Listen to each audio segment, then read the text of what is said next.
Hello viewers, welcome to my channel. आज हम class 10th का chapter 3 pair of linear equations में exercise 3.6 का क्वेश्चन 2 का पार्ट 2 सोल्व करेंगे। हमारा क्वेश्चन है formulate the following problems as a pair of equation and hence find their solution. अर्थात नीचे दी गई समस्याओं का समीकरण युग्म बनाइए तथा उन्हें हल कीजिए। क्वेश्चन 2 का पार्ट 2 हमारा है 2 women and 5 men can together finish a embroidery work in 5 days, while 3 women and 6 men can finish it in 3 days. Find the time taken by a woman alone to finish the work and also taken by a man alone. अर्थात हमारा सवाल क्या कह रहा है कि 2 औरतें और 5 आदमी यदि साथ में काम करते हैं तो वो एक एम्ब्रॉयड वर्क को 4 दिन में कंप्लीट कर देते हैं। ठीक इसी प्रकार यदि 3 औरतें और 6 आदमी इस काम को फिनिश करते हैं तो वो 3 दिन लेते हैं। तो एक औरत द्वारा यदि यह कार्य किया जाए तो कितने दिनों में फिनिश किया जाएगा ये बताइए। और दूसरा, यदि यही कार्य किसी एक व्यक्ति आदमी के द्वारा किया जाए तो कितने दिनों में कंप्लीट किया जाएगा, ये हमारा सवाल है। तो हमसे क्या पूछा गया है इसमें, यदि एक औरत के द्वारा कार्य किया जाए तो कितने दिन में कंप्लीट किया जाएगा, और यदि एक आदमी के द्वारा यह कार्य किया जाए तो कितने दिनों में कंप्लीट किया जाएगा। तो हम यहां पर अज्यूम करेंगे सबसे पहले जो हमें से पूछा गया है वही। तो यहां लिखेंगे let assume number of days taken by a women to complete this work x days मान लिया हमने। एक औरत के द्वारा इस कार्य को पूर्ण करने में लिया गया समय कितना माना हमने, एक्स दिन। इसी प्रकार number of days taken by a man to complete this work y days, इसको हमने वाई दिन मान लिया। ठीक है साथियों। तो अब देन एक औरत का एक दिन का कार्य कितना हो गया, यहां लिखेंगे हम 1 डे वर्क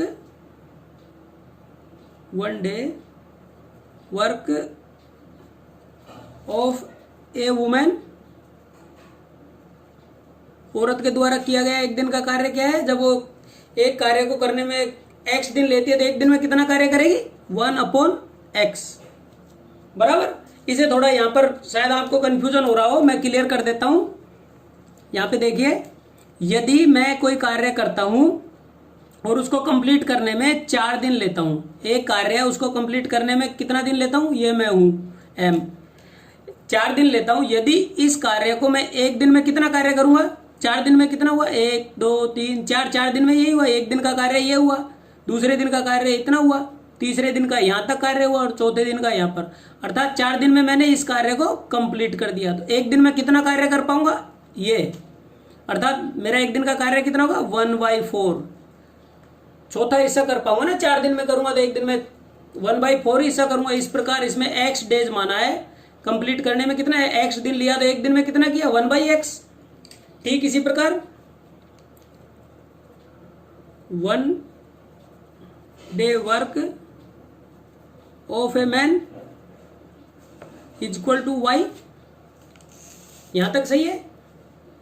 अब हम क्वेश्चन पे आते हैं। ये तो हमने अज्यूम कर लिया, एक्स और वाई दिन माना और एक दिन का उसका कार्य निकाल लिया। अब हम क्या करते हैं, क्वेश्चन पे आते हैं। अकॉर्डिंग टू क्वेश्चन, प्रश्न के अनुसार हमारी पहली कंडीशन क्या है,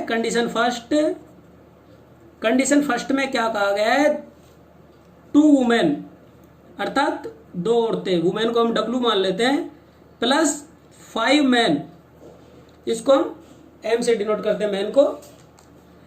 ये एक कार्य करते हैं पर ये कितने दिनों में, ये कार्य कितने दिनों में कंप्लीट होता है 4 दिनों में। यदि इस कार्य को ये करेंगे तो कितने दिनों में कंप्लीट होगा 4 दिनों में। तो इसको हम कैसे लिखेंगे, तो एक दिनों में 2 वुमेन और 5 मैन, एक दिन का कार्य कितना होगा उनका, ये हो जाएगा 1/4, 2 वुमेन प्लस 5 मैन का एक दिन का कार्य कितना हो गया 1/4, ये हमने लिख दिया। पर एक वुमेन का एक दिन का कार्य हमने क्या माना है 1/x। देन तो हमारे पास दो औरतों का एक दिन का कार्य कितना हो गया 2/x, प्लस एक व्यक्ति का एक दिन का कार्य कितना माना है हमने 1/y। तो 5 व्यक्तियों का कितना हो गया 5 आदमियों का 5/y इक्वल टू 1/4। ये क्या हो गया, हमने क्वेश्चन की पहली कंडीशन को एल्जेब्रिक फॉर्म में रख लिया। अब हम कंडीशन सेकंड को लेते हैं। कंडीशन सेकंड क्या है, कंडीशन सेकंड में कहा है यदि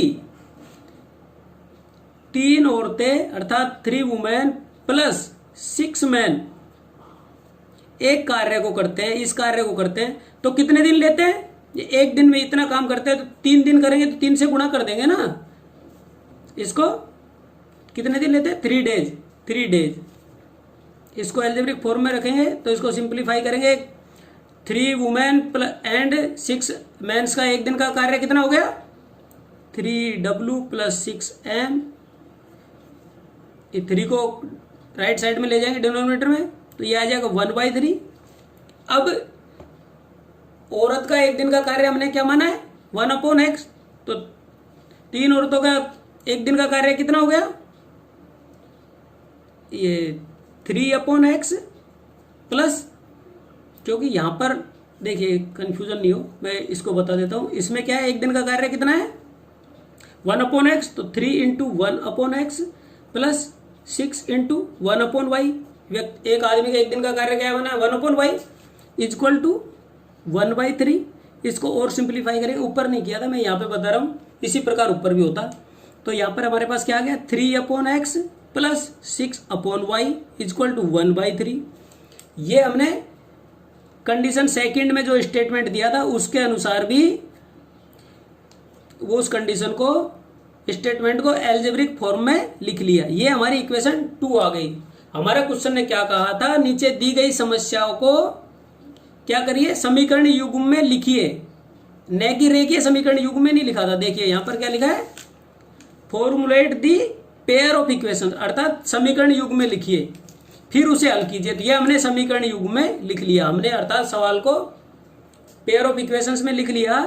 अब इसको क्या है हमें सोल्व करना है। सोल्व करने के लिए क्या करना पड़ेगा, सबसे पहले इसे पेयर ऑफ लीनियर इक्वेशंस बनाना पड़ेगा। पेयर ऑफ लीनियर इक्वेशंस के लिए हमें क्या करना पड़ेगा, फिर अज्यूम करना पड़ेगा, क्योंकि पेयर ऑफ लीनियर इक्वेशंस किस फॉर्म में होती है ax plus by plus c equal to 0। इस फॉर्म में हमें इक्वेशन आएगी, जब भी तो हम इसको सोल्व कर पाएंगे ना। तो अब हम यहां पर करेंगे 1/x को अज्यूम कर लेंगे। Let assume 1/x equal to p and 1/y equal to q। ये हमने अज्यूम कर लिया। अब समीकरण 1 और 2 में हम ये मान को रखेंगे 1/x की जगह p और 1/y की जगह q रखेंगे तो हमारे पास इक्वेशंस क्या आएगी, समीकरण 1 और 2 में p और q रखने पर 2 × 1/x की जगह p plus 5q equal to 1/4। ये हमारी इक्वेशन 1 है। इसको सोल्व करेंगे तो 8p प्लस 4 से मल्टीप्लाई होगा ना पूरा, 8p plus 20q equal to 1। ये हमारी इक्वेशन 3 आ गई ये अज्यूम करने के बाद। इसी प्रकार अब हम इक्वेशन 2 को लेंगे। इक्वेशन 2 हमारी क्या है 3 × 1/x हमने क्या माना है p प्लस 6 × 1/y क्या है q इक्वल टू 1/3। इसको सिंप्लीफाई करेंगे तो हमारे पास क्या आएगा 3p प्लस 6q को मल्टीप्लाई कर देंगे क्रॉस मल्टीप्लाई में, ये 3 इधर को आ जाएगा, ऊपर वाले में भी ठीक इसी प्रकार आता इक्वल टू 1। और सिंप्लीफाई करेंगे तो 9p plus 18q equal to 1। ये हमारी इक्वेशन क्या आ गई 4। अब देखिए हमें पेयर ऑफ लीनियर इक्वेशंस के रूप में 2 इक्वेशंस मिल गई। हमने सबसे पहले इस क्वेश्चन को क्या किया एल्जेब्रिक फॉर्म में रखा, फिर जो एल्जेब्रिक फॉर्म आई उसको पेयर ऑफ लीनियर इक्वेशंस में कन्वर्ट किया। कन्वर्ट करने के बाद अब इसे किसी भी सुटेबल मेथड से सोल्व करेंगे। तो यहाँ पर देखिए एलिमिनेशन मेथड तो अप्लाई नहीं हो पाएगा, क्योंकि दोनों इक्वेशंस को क्या है, हमें मल्टीप्लाई करना पड़ेगा, इसलिए वो थोड़ा लेंदी हो जाएगा, हमें आसान पड़ेगा सब्स्टिट्यूशन मेथड। तो अब हम यहाँ पर लिखेंगे बाई, इससे लिखता हूं सब्स्टिट्यूशन मेथड,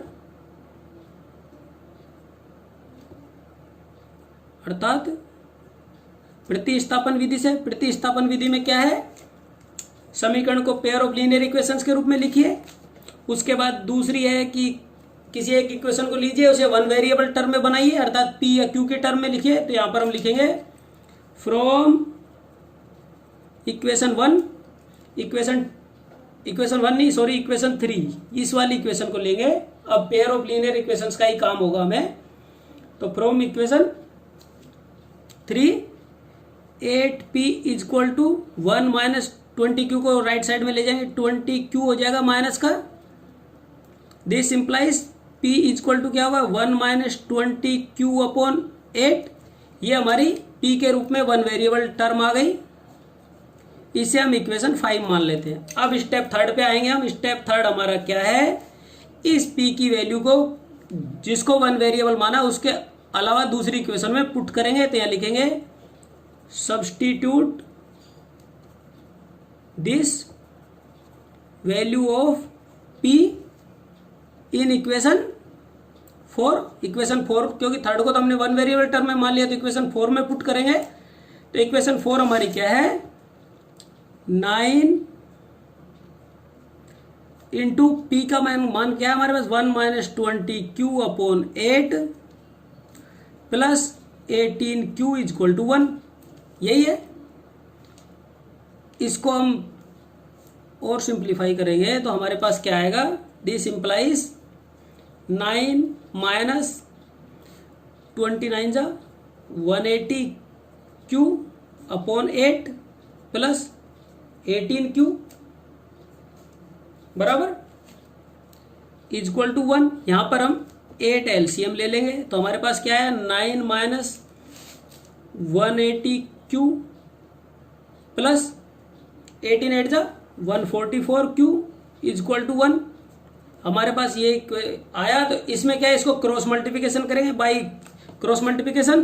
क्रॉस मल्टीप्लिकेशन करने से हमारा क्या मिलेगा, this implies 9 minus 180q plus 144q is equal to 8।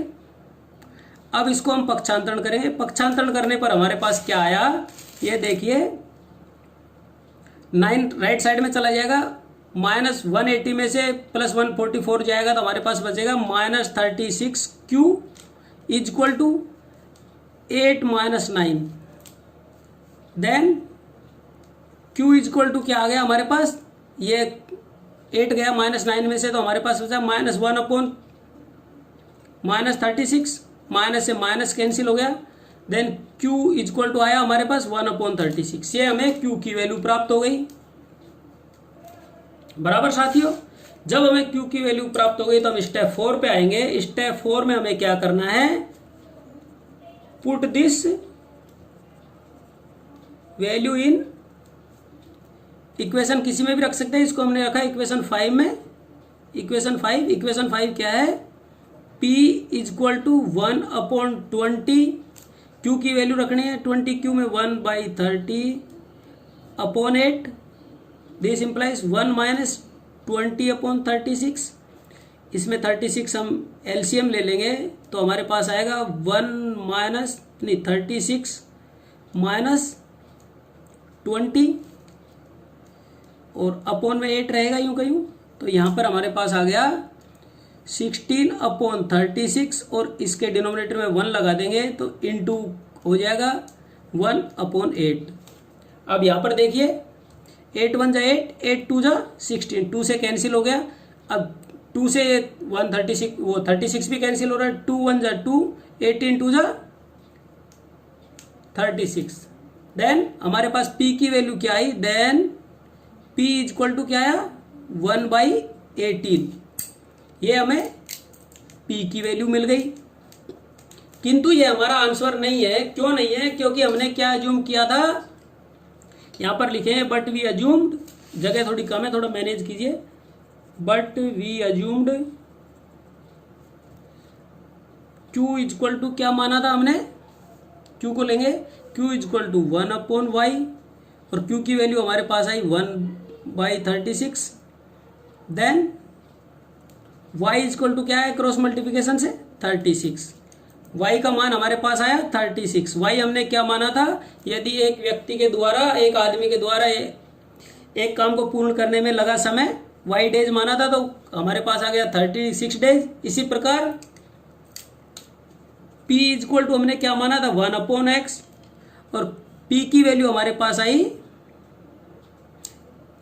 1, sorry ये q था, ये p की वैल्यू रखनी थी यहां पर हमें, हाँ q की बराबर है।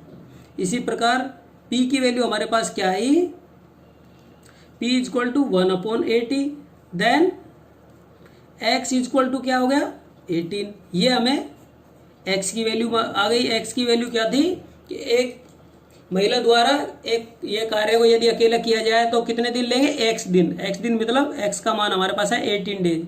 यही हमारा आंसर होगा साथियों। x और y यही हमसे पूछा गया था। यदि मेरा यह वीडियो आपको अच्छा लगा तो एक बार इसे लाइक और शेयर करें।